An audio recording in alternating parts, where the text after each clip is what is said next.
Nagsimula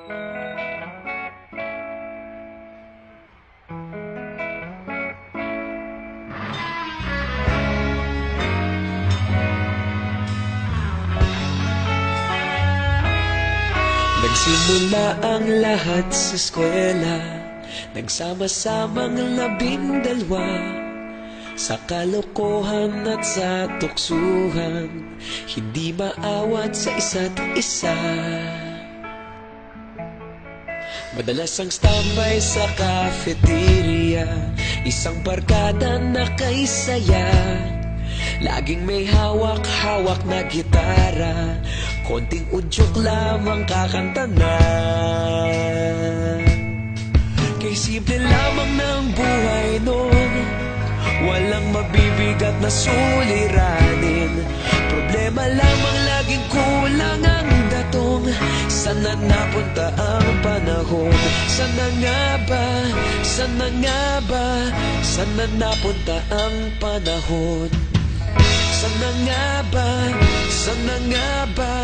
Sana napunta ang panahon? Sa unang ligaw kayo'y magkasama, magkasabwat sa pambobola.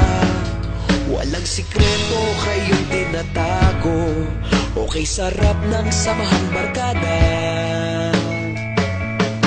Nagkawatakan na sa kolehiyo, kanya-kanya na ang lakaran. Kahit minsan na lang kung magkita, pagkakaibigay hindi nawala.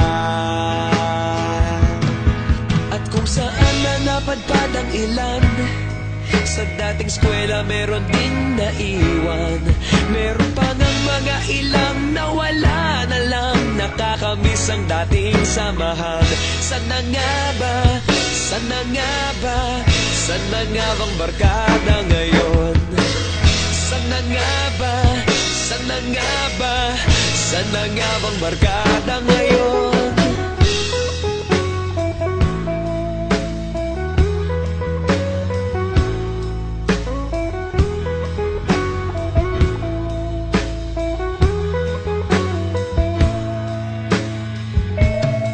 Ilang taon din ang nakalipas, wala pa sa aming tatay na nagsusumikap upang yumaman at guminhawang kinabukasan.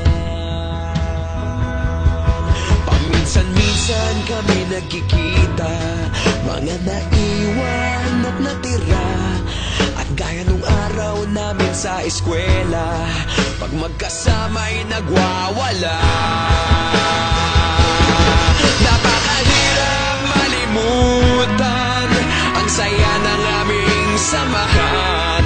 Kahit lumipas ng ilang taon, magkabarkada pa rin ngayon.